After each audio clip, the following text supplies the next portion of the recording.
নমস্কার, সবাই কেমন আছেন? আশা করছি ভালো আছেন। আমার নতুন একটি ব্লগে সবাইকে অনেক স্বাগত। আমাদের আজ কলোরাডোয় শেষ দিন, তাই বিশেষ আর কোথাও ঘুরতে যাওয়ার প্ল্যান করিনি। এই কদিন পরপর ঘুরে আমরা বড়রা খুবই ক্লান্ত, তবে বাচ্চাগুলোর এনার্জি এখনও চরম লেভেলে রয়েছে। তাই আজ বাড়ির পাশেই একটা ট্র্যাম্পোলিন পার্কে এসেছি। এটা হচ্ছে আরবানিয়ার। সারা ইউএসএ জুড়েই প্রায় এই ধরনের পার্ক দেখা যায়, আর বাচ্চারাও খুব মজা পায় এখানে আসতে। এটা ওই কোনো দিন 8টা আবার 9টা পর্যন্তও খোলা থাকে। তো বাচ্চারা তো ঠান্ডায় খুব একটা বেশি বাইরে খোলা পার্কে খেলতে পারে না, তো এইরকম বদ্ধ জায়গায় ওই জন্য খেলার ব্যবস্থা করা হয়েছে। তো এখানে এই ধরনের পার্ক প্রচুর রয়েছে। আবার কিছু কিছু পার্ক এরকম রয়েছে শুধুমাত্র খেলার জিনিসপত্র নয়, ওখানে ধরুন এডুকেশনাল জিনিসপত্র রয়েছে। বাচ্চারা কাউন্টিং করছে, কালার চিনছে। আমরা হিউস্টনে একবার গিয়েছিলাম একটা মিউজিয়ামে, সেখানে আবার বাচ্চাদের ক্যাফেও তৈরি করা। ছোট ছোট বাচ্চারা কুকিজ বানাচ্ছে, কেক বানাচ্ছে।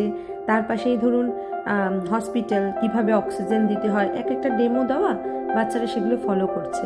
তো আপনারা তো অনেকেই জানেন, এখানে একটা বিষয় হলো এখানে কোনো কাজকেই ছোট করে দেখা হয় না।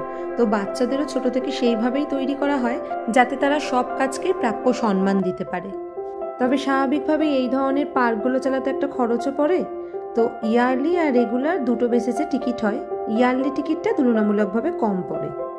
থিয়ার যেহেতু নতুন, থিয়ার ওই রেগুলার টিকিটটাই আমরা ভেবেছিলাম কাটবো, কারণ এখানে তো প্রয়োজনও নেই ইয়ারলি কাটার।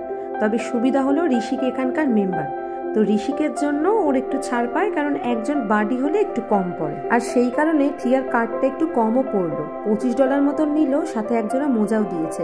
যদি ওর কার্ডটা না থাকতো তাহলে $27 নিত, আরও মোজার জন্য $7 এক্সট্রা দিতে হতো। তবে এই মোজাটা যেহেতু পেয়ে গেলাম, এবার যদি কখনো আরবানিয়ারে কাট করা হয় বা যদি কখনো রেগুলার টিকিট কাটা হয়, সেক্ষেত্রে মোজাটা নিতে হবে না, তখন আবার এই $7 কম পড়বে। আর একটা মজার বিষয় কি জানেন, এখানে এলেই বাচ্চাগুলোকে একটা করে পিৎজা স্লাইস দেয়, তো সেই টানে টানে বাচ্চারাও চলে আসে। প্রথম একটুখানি ভয় পাচ্ছিল, তারপরে বেশ মজাই পাচ্ছে মেয়েটা। তো আজ আর রাত করব না, এই দুটোকে একটু খেলিয়েই চলে যাব। রাত পেরোলেই তো ডেনভার ছাড়তে হবে। আর ওদিকে প্যাকিংও করিনি, সেটা করে আবার আজকে তাড়াতাড়ি শুয়ে পড়বো।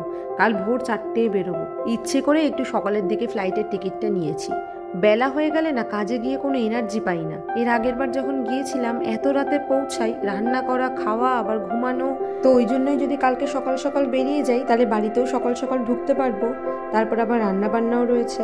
তবে বিকেলে আবার কালকের দিকে একটু যেতে হবে স্যামস ক্লাব বা ওয়ালমার্টে। এই কদিন ছিলাম না তো, অনেক জিনিসপত্রও নেই। ব্যাস, মোটামুটি এদের খেলাধুলা শেষের পর্যায়ে চলে এসেছে। এবার এই দুটোকে নিয়ে বেরোই। তো চলুন, সাথে ভিডিওটাও আজকে শেষ করলাম। দেখা হবে পরের কোনো ভিডিওতে। ততক্ষণ সবাই সাবধানে থাকবেন, সুস্থ থাকবেন। আর ভিডিওটা ভালো লাগলে অবশ্যই একটা লাইক, কমেন্ট, শেয়ার করে দেবেন। টাটা।